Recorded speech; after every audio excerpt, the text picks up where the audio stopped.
A Beeple NFT just sold for $69 million, making it the third most expensive piece of art sold by a living artist. And in this video, I'm going to tell you why this piece of art sold for $69 million and why I think it is going to be worth much more in the future.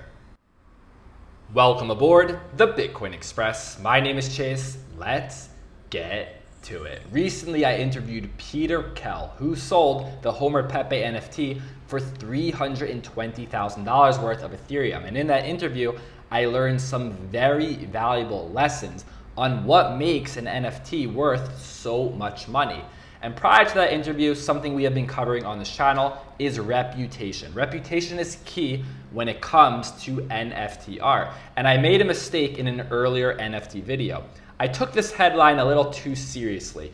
Beeple Mania, he's just a dad from Wisconsin who drives a piece of S Corolla. And in that video, I said maybe you can get lucky like Beeple and become a big artist. But the truth is, as I looked into it more, Beeple has been in this space for 13 plus years. If we look at his Twitter bio, it shows right here 13 plus years of everydays. What are everydays? Beeple makes art every day for 13 plus years. He has been hustling, he has been grinding, and he has built up this reputation. Actually, this painting that sold the first 5,000 days, well, not a painting, but a digital NFT, was actually a collection of the first 5,000 days of these everydays that he has been making. And this is why, after building up a reputation, Mike Winkleman, also known as Beeple, sold his first series of NFTs for $66,000 each. Then in December, he sold NFTs for $3.5 million total. And then just last month, he sold an NFT originally for $66,000 and it was resold for $6.6 million. This is a reputation that he built. You cannot copy this. And this is the most asked question in the NFT space. Why can't I copy an NFT and sell it for the same price? Well, go ahead, copy the NFT. You can easily do that, but you will not sell it for the same price. You do not have the same reputation that Beeple has created. And this happens in the traditional art world as well. Often people will say, well, at least with a real painting, you can tell the difference. This is not the case. Most people cannot tell the difference between a real Picasso and a fake Picasso, even the professionals. In 2018, there was a French museum that discovered 60% of its art is fake. You cannot replicate a reputation. So this is something we already knew in the NFT space. But what I learned from Peter Kell in that interview is something else that you cannot replicate is time. When it comes to collectibles, forget NFT art for a second, just collectibles in general. The earlier it was created, the better. And on top of that, you want it to be an early edition along with some scarcity, maybe a 1 of 1 or a 1 of 3. And this is how it is across the board. If we're looking at coins, a coin from 1950 is worth more than the same coin from 1970. If we look at trading cards, a 1950 is worth more than a 1970 card. And if we look at something like sneakers, a 1985 pair of Jordan 1s is worth a lot of money. But after that, there was a re-release, 2001, 2013, and 2017. Even though they might look the same, they are not the original. So far with Beeple, we have the reputation and then we have the originals. These are the NFTs created in 2020 and 2021. You cannot replicate time. Everything on the blockchain is timestamped. So even if in the future you were to copy a Beeple NFT, you do not have the reputation tied to it and you do not have the same timestamp. And eventually, Beeple will no longer be with us in this world. This is what happens in the art world. As long as the person is still alive, they can continue to create original work. However, the ones from the earlier days, of course, will be worth much more. But when an artist is no longer around, then it is impossible to even create a new original piece. Once they're not here, that's it. Those are the only original pieces of art or collectibles that will ever be around. So far with Beeple, he still is alive today. He will continue to make art probably every day, but the earlier versions are going to be worth a lot more money. So right now we have reputation and we have time. but there is a third part to this whole thing that really wraps it all together and gives it a lot of value. And this is something that I was lucky to learn from all of the artists that watch this channel, because I myself, I am not a talented artist, but I was lucky to come across a lot of your comments, and I'm sure I'm going to learn more.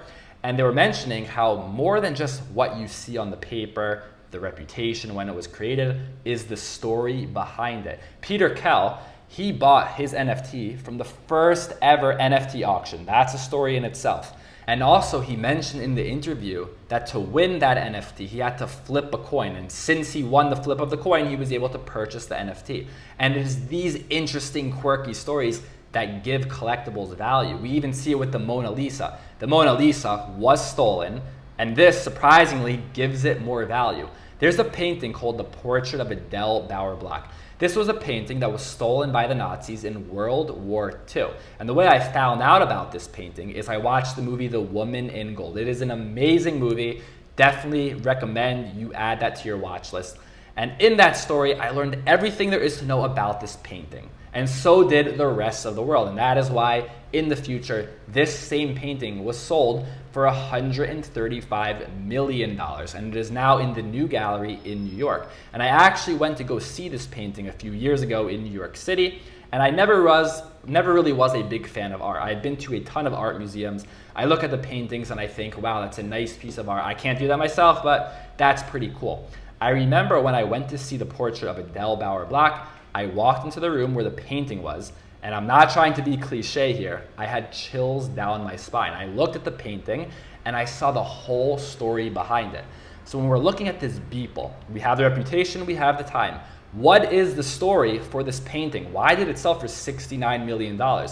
And the story behind this painting is that this is the first NFT auctioned by Christie's auction house. This is a 255-year-old auction house that has sold some of the most famous paintings in history, from the only known portrait of Shakespeare created during his lifetime to the last discovered painting by Leonardo da Vinci. So everything came together for this NFT painting: reputation, time, and the story.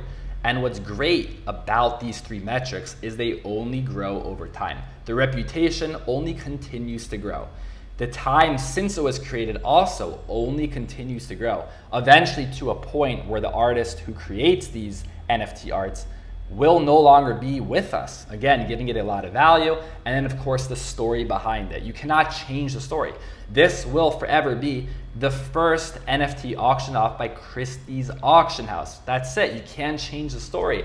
And this is why this painting sold for $69 million. And because all of these parameters, these metrics will continue to be here and grow, I do see this specific NFT, and there will be other NFT artwork out there that sells for $100 million, $200 million, $300 million in the next 10 years. And I know that it sounds crazy. I know this upsets a lot of people, but this is how the art world works. The biggest misconception, like I said, is that you are buying what is on the paper. That is not the case. Of course, that is important, right? Of course, you want to buy something that looks nice, but it is everything behind the art that gives its value. Let me know what your thoughts are down below. I know there's going to be a lot of people that are angry, but listen, very important thing I learned from Principles by Ray Dalio is don't look and think how the world should be. Instead, look at how the world is, right? It's not going to change the way the world is just because you're not happy with what's going on, right? You're not happy that NFT art is selling for 100,000, 2 million, 5 million, 69 million, but this is the world that we lived in, and it's actually the world that we have always lived in. This is how the traditional art world works as well, and now we are doing this with digital art. Like the video, subscribe to the channel. Thank you for listening, and I'll see you next time.